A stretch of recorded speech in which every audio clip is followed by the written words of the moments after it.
Hiya, howdy my ratlings, I'm Paranoid Rat, and I'm about to rant about one of my favorite all-time things, the history of horror movies.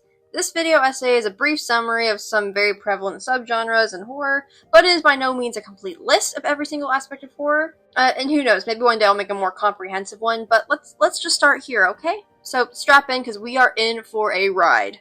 We've always loved being scared. Across time and culture, scary stories have always permeated our world. Whether that's the folk stories of mythical creatures crawling in the darkest depths of the forest, or the stories we whisper to each other under the glow of a flashlight. No matter the format, horror has always existed as a way to entertain ourselves. Different genres have come and gone over the years, but horror remains. What scares us has always been a question we asked ourselves. We have always wanted to push the limits. Horror is not only a form of entertainment, but a kind of lens to see the world through. By studying horror, we get to explore the study of humans. It's a study of history and culture. It's a study of our deepest fears and the grimy underbellies of a society we'd rather just ignore. It's the study of psychology in humans and what makes us tick. What makes our hearts pound and our knuckles white and what keeps us awake at night. What scares us is often shaped by the world we live in. Scary stories serve as a cautionary tale and as a way to acknowledge and validate our fears. The current events in the world control what scares us, whether we like it or not. As society changes, so do the themes and monsters that haunt our stories. Horror holds up a mirror to those fears and lets us see them in a new and interesting way. It can make us feel seen just as much as it can scare us. Horror has always been the movies of the underdogs. It's been shaped by tragedy and small budgets. Horror thrived when there was nothing left. Most of the great and iconic moments from film only happened because of tight funds and the need for creativity and ingenuity. Like Psycho, using chocolate syrup to make fake blood, or us barely being able to see the shark in Jaws because the animatronic kept malfunctioning. Horror stories always rose to the challenge in times of great tragedy. During catastrophic events, war, loss, political, and social uncertainty. Horror will never die because fear will never die, and as long as we feel fear, we will be drawn to these stories like moths to a flame. We know it'll scare us, we know it'll hurt, and yet it fascinates us anyway. We consume it anyway, just to see how far we can go and how much we can stomach. Horror, as a genre, has always been shaped by the world we live in. And as a rise of different subgenres reflects specific fears that can all be tied back to what was happening in the world at that time. Wars especially had a massive influence on the genre. Horror will always thrive anywhere there is pain and national chaos. So naturally, one of the first rises into mainstream was during World War I. At this time, all foreign films were banned from Germany, which was a young German film student's dream. Filmmakers were instantly drawn to the Gothic novels and literature and began adapting them to the screen. One of the most influential of these movies that launched the whole genre of monster movies was Nosferatu from 1922. This was an unauthorized adaptation of Bram Stoker's Dracula. This silent expressionist film pioneered filmmaking techniques that are still used today. It used shadows and unsettling angles in ways that the world hadn't seen before. Like, I'm over here, a century later, using the same techniques that this movie laid the groundwork for. Nosferatu laid the foundation for vampire mythos before they got glorified and sexified for the modern media. Now, the sexification of vampires is a whole other essay in itself. That'd actually be a really interesting topic to talk about, actually. The channel Storied covered this in a really good video, so please go watch that if you're curious and, support PBS in this trying time. Anyways, this film was groundbreaking and led to the popularization of monster films as a genre. Adaptations of other popular Gothic novels like Dr. Jekyll and Mr. Hyde, The Phantom of the Opera, The Hunchback of Notre Dame, and many more rose to popularity in this time period. And not after long of this first spike in horror films, World War II hit. And oh boy, there is so much I could tie back just to World War II alone. I will try to be brief here, but there is so much you can analyze just from this time period. This tie drove another rise in horror. As tragedy had the world in a chokehold, people gravitated to the arts. In this time, werewolf stories like The Wolfman became popular, which is a direct reflection of Hitler and Nazi propaganda. Hitler used werewolf and wolf symbolism very often. His military headquarters in Ukraine was literally codenamed Werewolf, and in the final days of the war, he launched Operation Werewolf. The Nazis were interested in Germanic myths and folklore, including werewolf legends, as a part of their effort to construct a nationalistic mythic past. Werewolves were seen as fierce, primal defenders of the homeland, which made the symbol appealing to Nazi ideology. Hitler sometimes going as far as to refer to himself as the wolf, so yeah, people were terrified of wolves. And werewolves were also often used as a metaphor for puberty, especially female puberty, as a regaining of female power, which is prevalent in this time as feminism had a rise during the war. The post-war world was left in much disarray. People had seen all of the horrors the world had to offer and had quite literally lost everything, leaving little that could truly scare them, which led the writer H.P. Lovecraft to coin Eldritch horror or cosmic horror. This is the guy who wrote the Call of Cthulhu and stuff. He was also a huge racist, but we won't go into that right now. His horror focused on the fears of being insignificant, the fear of great, eternal, existential, godlike monsters that were something greater out there and that we were merely ants compared to it. So basically just existential crisis horror. Some people argue that Eldritch horror isn't scary, while others say it's the most terrifying, and honestly it depends a lot on how it's executed in my opinion. But this horror really was popular in the post-war era. The Vietnam War also had its own effects on the genre. It was the first war to be heavily televised, and the people were bombarded with images of great violence and gore. This led to movies like the Texas Chainsaw Massacre and Dawn of the Dead that showed the true devastation of death and senseless violence. The Vietnam War was also the first step into the realm of psychological horror with themes of trauma, survival, and losing grip on reality. Wars were not the only events that affected the stories we tell.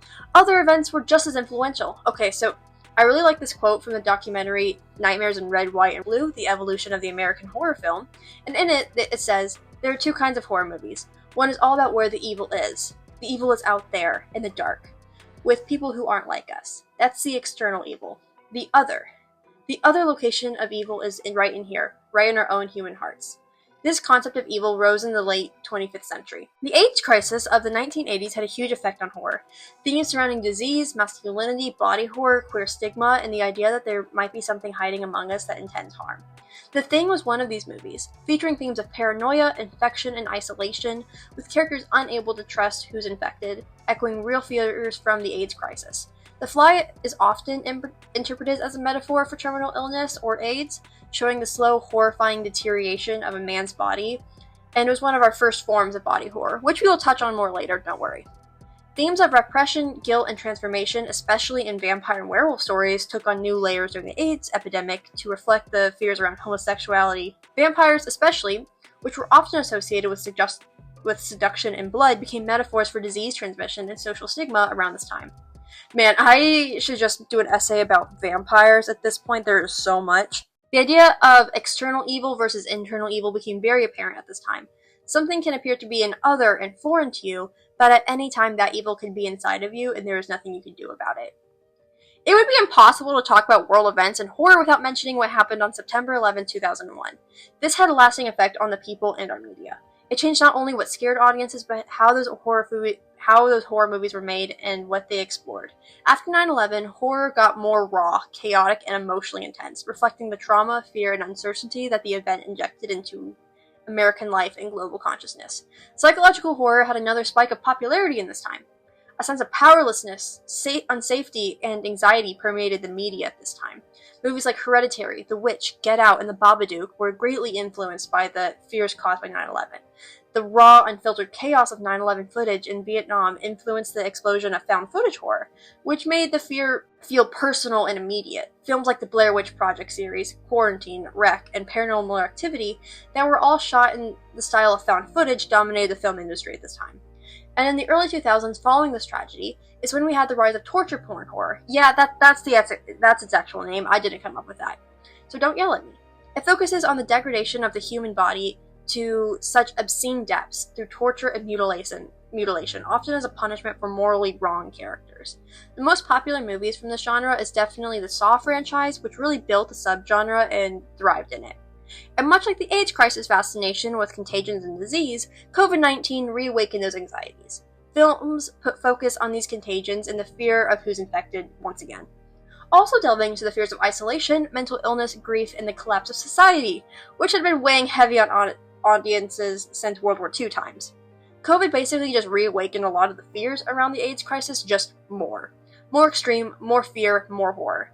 With our world being so prominently digitized, especially during quarantine, digital horror in movies like Deadstream and Host grew in popularity. Zombie movies had another spike in this time as well, with films like Sadness, which is a brutal zombie film from Taiwan, with infected people acting out violent urges. It obviously appears to be a metaphor for how society unraveled during COVID, and the anxieties that permeated that time. Much like how the world events shape the media in horror, politics played a notable role in film as well. I mean, of course it did. Politics are in everything. Ranging from how it was controlled and centered in the 20th century to the political anxieties that filled audiences. The industry in the late 20s was chock full of films about pirates, lovers, and monsters, but not everyone was too happy about that. Most notably were the Catholics. Oh boy, we're going there. Okay. The Hays Code had film in a headlock for years. The Hays Code was a set of industry guidelines written by the Catholic Church with the intent to purify film. The Church disapproved of anything that slightly deviated from these values, and these guidelines controlled films to prevent them from showing anything that deviated from the ideals of the Church. This was a dark time for cinema in general. Films were being forced into the small box allowed to them by the Hays Code.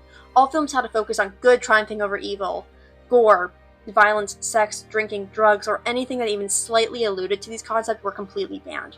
Horror went fairly dormant in this time period, but filmmakers found a way around this. The Hays Code was the reason for the birth of the mad scientist trope.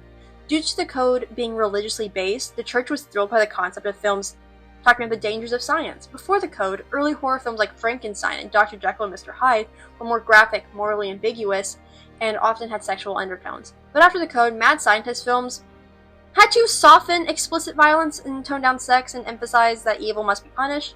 The Invisible Man Returns, Dr. Cyclops, and The Bride of the Gorilla were a few examples of these movies of the time's more conservative horror. The political atmosphere of the world dictated much of the media. With the paranoia of Cold War, nuclear threat, questioning authority and government, and the rise of technology all had their hand in the evolution of horror. The Cold War was a defining era for American horror, where the genre reflected the deep social anxieties about nuclear annihilation, communist infiltration, and the loss of identity. Horror during this time became less about the supernatural and more about science, conformity, and the invisible threats lurking within everyday life, mirroring the uncertainty and dread of Cold War America. Now, monsters weren't supernatural, they were science. 1950s horror films channeled fears of the atomic bomb through giant monsters like Godzilla and mutated creatures, following the rise of the mad scientist trope. Films like Them, The 20,000 Fathoms, and Godzilla all featured giant creatures awakening or mutated by atomic bombs. The horror came from human error, science and technology spiraling out of control, mirroring fears about the arms race. Alien invasion stories like Invasion of the Body Snatchers symbolize the paranoia of the Red Scare and used an alien invasion as a metaphor for hidden communists. It also reflected the loss of individuality and mass conformity. The Red Scare is a period of intense fear and suspicion in the United States about the spread of communism, especially the idea that communists were secretly infiltrating American society, government, and culture. The concept of the unknown returns. People fearing people different from them, but even more terrified that they could be anywhere, they could be among us. The questioning of government and authority has had a huge impact on horror as well, pushing the genre toward darker, more paranoid, and often more politically charged territory. As trust in institutions declined, horror movies began to reflect a world where the real monsters might be in the people in charge, and the systems meant to protect us were actually the ones causing harm. Instead of being the ones who saved the day, scientists, military leaders, and politicians in horror films started to look shady, corrupt, or dangerously incompetent. This shift often reflects post-Watergate, post-Vietnam, post-9/11, and post-pandemic distrust in leadership, and led to many anti-government stories. Some examples are The Crazies and The Stepford Wives, which is about a patriarchal conspiracy to replace women with obedient robots, orchestrated by secretive elite, which also ties into the fear around technological advancements of the time. People began questioning what the government was up to, especially during the Cold War and after 9/11. Horror films leaned into conspiracy theories, cover-ups, and psychological manipulation, which gave us films like They Live and Get Out. Again, that permeating fear of the foreign other that could be anywhere hiding among us.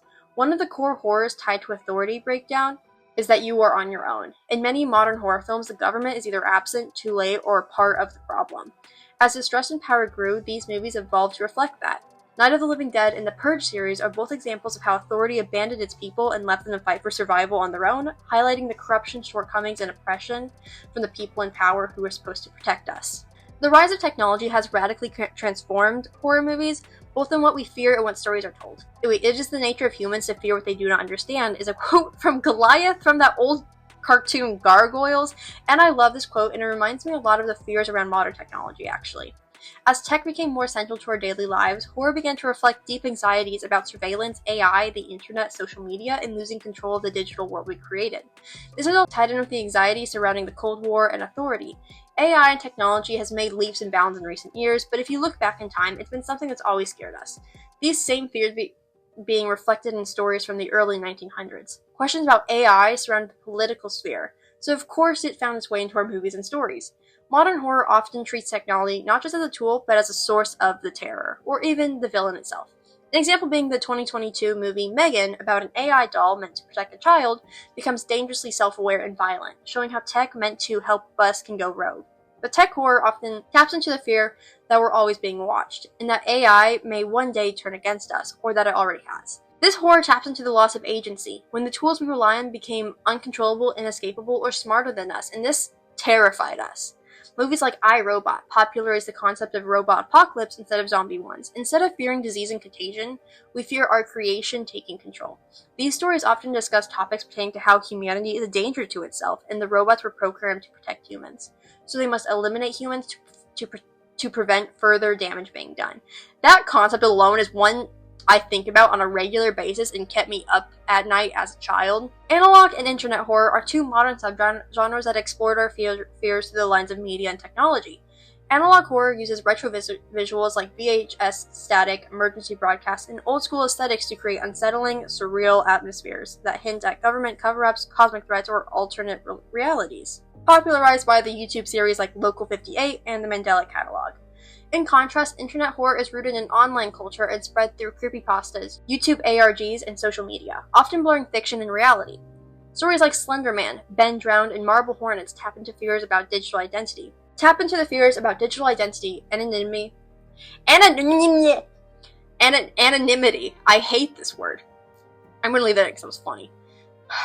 Tap into the fears about digital identity, anonymity, and the unknown lurking in the internet's dark corners. While analog horror plays on nostalgia and the eeriness of outdated media, internet horror reflects our unease with modern technology and how quickly terrifying ideas can go viral. Social aspects are always a part of horror and will always have control over what we fear and how we reflect that in our stories. More specifically, the queer experience and queer horror are deeply tied to a lot of horror. The transsexual body is an unnatural body. It is the product of medical science. It is a technological construction. It is flesh torn apart and sewn together again in a shape other than in which it was born. Is a quote from an article by Suzanne Stryker. In the early days of horror, the queer experience was much more subtle, or not in some cases, in the subtext of the stories and writings. But in more recent years, the queer connection to horror is a lot more explicitly stated. In Susan Stryker's quote, it describes more specifically body horror. Body horror has been around for a long time, and maybe didn't originate as a trans metaphor, but as the horror genre progressed, many queer and trans people feel seen in these stories. Body horror is a subgenre that focuses on the violation, transformation, or degradation of the body. Think mutation, disease, decay, or forced physical change. For queer folks, especially those grappling with like dysphoria, transformation, or just like a loss of their bodily autonomy, this kind of horror can hit hard, sometimes uncomfortably, sometimes cathartically. Society often views queer bodies, especially trans, non-binary, or gender non-conforming ones, as something abnormal or unnatural. The body horror plays directly into that fear. Physical transformation in body horror often mirrors the experience of transition, puberty, or dysphoria. It's about a body that doesn't align with what society, or even the person themselves, expects. Films like Titan, Raw, and Ginger Snaps can be read as metaphors for both puberty and queer identity, and all use bodily changes as metaphors for coming into a new identity, sometimes even painfully. Many of these stories discuss the horrors of transitioning and being trapped in a changing body that doesn't feel like yours. But in the 2024 film I Saw the TV Glow, explored the horror of refusing to acknowledge your queerness, of refusing to explore your gender and sexuality and being trapped in a foreign body and lying to yourself until eventually, one way or another, it will come out whether you like it or not. Another side of this body horror coin is the concept of embracing the monstrous body, and that can be empowering. The horror becomes not in the transformation itself, but in how the world reacts to it. Queer-coded characters often transform and then claim power in their new form. Transformation is horrific, but also radical, rebellious, and freeing in some way. Hellraiser, from queer creator Clive Barker, uses body horror to explore pleasure, pain, and identity, turning queerness into something beautifully grotesque and transcendent. Inverting the monster trope, Some horror stories empower queer characters by embracing the monstrous. Instead of fearing the transformation, queer characters may claim the monster as a metaphor for power and identity. Movies like Jennifer's Body or Titane tap into body horror and queerness as an act for rebellion and self-definition. If you are going to be viewed as a monster, why not become one? Over the decades, queer people often relate to these monsters, to the body horror and misunderstanding of Frankenstein or the repression and internal battle of Dr. Jekyll and Mr. Hyde. Queerness has always been tied to villains, some being older gothic monsters, but even in the modern day with villains in Disney movies. Many villains use queer aspects to make them seem deviant and different, which also is reflecting the demonization of queer people, which isn't good. It's impossible to talk about this topic without covering Buffalo Bill from Silence of the Lambs. He's a fictional character based on a combination of real-world serial killers. He's explicitly written to be seen as trans. Whether he is trans or not is up for debate, and is a topic that is questionably handled in the movie. Although being a horrible person, many queer and trans people related to him to some extent. The way he presented himself and how much he hated himself and his body, and the extents that he would go to for that resonated with many people. Although he did reflect many of society's fears around trans people, especially trans women, and led to the further demonization of them in media that still persists to this day. Queer tropes in horror have been long-standing a problem, and it has deep roots with both horror and broader media, often reinforcing the idea that queer people are doomed, disposable, or only acceptable if they suffer. Queer characters in stories are often used as expendable characters, and in many films die tragically, which can be read as society's views that queerness is a sin and therefore they must be punished. It reinforces all the ideas of how queer lives are less valuable and forbidden, which is, as you can imagine, highly problematic. This trope is called bury your gays. In horror, this trope gets even more twisted because horror already loves to kill people, but queer characters often die more cruelly, earlier, or as a lesson of sorts. It reflects historical censorship like the Hays Code and moralizing narratives where being queer deserves punishment. Queer-coded villains are everywhere, overly stylish, obsessive, emotionally unstable, or perverse. These characters were often the only representation queer people got, and they were always the threat. The helpful gay best friend or sidekick who exists to support the straight main character, who then usually dies, usually in a horrible way. They don't get full arcs or any sort of agency, just trauma and a dramatic end. But with modern horror, these queer tropes are being reclaimed and re-explored in a true, representative, and respectful way. These new films tell stories of queer survival, finally giving the characters the agency and recognition that they deserve. Stories like the Fear Street series, the Chucky franchise, Bit, Yellow Jackets, and The Haunting of Bly Manor all have explicitly queer characters who are complex, have agency in the story, and are not just tokens to be discarded. Horror often reflected moral ideas and undertones to mirror the ideas of the time. In the documentary Nightmares in Red, White, and Blue, director John Carpenter discusses the emergence of slasher films in the late 1970s and early 1980s. Slasher movies were a direct link to the fear of serial killers and the realization that the common person wasn't as safe as they believed. But these movies were deep-rooted in society's views on morality. These films portrayed characters engaging in behaviors like premarital sex or substance use as more likely to fall victim to the antagonist. This narrative choice is interpreted as a reflection of the conservative culture climate of the time, suggesting a cinematic reinforcement of traditional moral values. The formula for the majority of slasher films are a group of teenagers or young adults in a secluded area engaging in sinful behaviors and that are being targeted by a killer, picking them off one by one. It was clearly viewed as a cautionary tale, and those who strayed from the conservative purity culture should be punished in horrific ways to pay for their sins. And to even further drive these films' point home for their obvious moral coding is how the trope of the final girl was born. The final girl is the last character to survive the horrific events of these stories, and typically she was a virgin, morally upright, and pure in character. This solidified the concept that those who strayed from the widespread conservative and religious culture deserve punishment, while those who were the poster face of the morals upheld at the time deserve to live. Honestly, this whole topic is so fascinating to me, and I'd love to dive deeper into it in the future. The killers in slasher films are often masked, silent, and inhuman, symbolizing different social fears. Michael Myers from Halloween is described as pure evil, a force without motive, echoing the fear of just random violence. Jason Voorhees from Friday the 13th represents revenge for past sins, especially parental neglect or societal failure. Freddy Krueger from Nightmare on Elm Street takes horror into the dream world, tying fear to mental health, trauma, and generational guilt. These killers became avatars for cultural anxieties about sexuality, parenting, violence, or even just the fragility of reality. An interesting aspect of social fears reflected in horror is the monstrous feminine theory. Femininity, sexuality, and womanhood are portrayed as sources of fear. It's provocative, often unsettling, and deeply tied to cultural anxieties about gender. The monstrous feminine counteracts the typical position of women in horror as nothing more than damsels in distress and victims. The term comes from the film theorist Barbara Creed, who wrote a groundbreaking book called The Monstrous Feminine: Film, Feminism, and Psychoanalysis in 1993. Creed builds on Freud and Kristeva's psychoanalytic theories and argues that women are not only victims in horror, but they are also the monsters, and their monstrosity often comes from their femaleness itself. There are several recurring tropes regarding this aspect of horror, one being the possessed girl. A popular example would be Regan from The Exorcist. Regan's transformation is terrifying because it involves loss of innocence, sexual obscenity, and the bodily functions, all things that society tries to keep clean in girls. Female puberty becomes horrific, a transition that turns a child into something wild, sexual, and dirty. Another trope is the monstrous mother, a well-known example being the other mother from Coraline. Often, horror mothers are overbearing, unstable, or controlling, representing a fear of maternal power or smothering femininity. They are unnatural, obsessive, and sometimes even violent in their love. We also have the femme fatale / sexual monster, something seen in Jennifer's Body.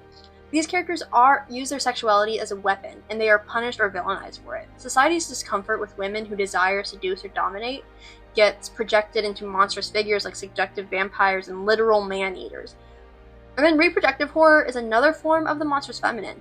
Alien is a great example of this, the xenomorph being specifically designed in this way. Horror films often depict pregnancy, childbirth, and reproduction as terrifying, full loss of control, parasitic growth, and body horror. The female body becomes a vessel for horror, both literally and symbolically. Monsters and aliens and things are designed with the female reproductive system in mind. Sure, there are some examples of using male aspects, but not as primarily as female ones. It painted the realities of the female body in the most disgusting and repulsive way possible, deeply unsettling audiences, especially male viewers. And then lastly, menstruation and female puberty. This can be seen in Carrie and Ginger Snaps. The onset of menstruation is often the trigger for supernatural and monstrous changes. These films suggest that femininity is inherently unstable, dangerous, or powerful, and that society doesn't know how to handle that power. This so vividly displays how society fears a woman being a sexual or powerful being. Typically, such roles were reserved for male characters. The concept of a dangerous, sexual, more powerful woman is something that deeply unsettled audiences. The monstrous feminine definitely started out as a way to demonize femininity in women, but over time what started as a way to mock and further objectify women turned into a new reclaiming of power. What was meant to be a further oppression backfired, women finding agency, power, and autonomy in these women, which have inspired further uses of this type of horror. Where things like puberty, agency, and sexuality were all things that were viewed as dirty things for women, they reclaimed it, saying, yes, we are dirty.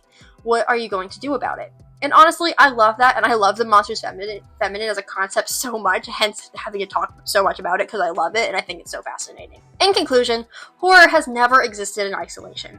It is a genre deeply intertwined with the world's shifting political, social, and cultural landscapes, from Cold War paranoia, fueling monster invasions, to themes meant to objectify and oppress people, becoming a reclaiming of power, to modern horrors grappling with gender, sexuality, and systemic injustice. The genre continues to evolve alongside society's deepest anxieties. Each era's nightmares are shaped by its reality, making horror not just a source of fear, but a powerful reflection of collective consciousness. As world events continue to challenge and reshape our understanding of safety, identity, and power, horror remains as a vital space for confronting, and sometimes surviving those fears. Anyways, thank you for sticking to the end of this video. This is very different from my usual content, but I've been wanting to start doing more video essay formats, so if you enjoyed this, please let me know if you have any other topics you'd like me to talk about, I suppose. I love movies, and I love analysis and history and horror, so this was so much fun. If you enjoyed this, you can check out my other social media accounts, or join the Paranoid Rat Discord server, which I'll link in the description. Thank you for watching, and I'll be back soon with more. Ciao!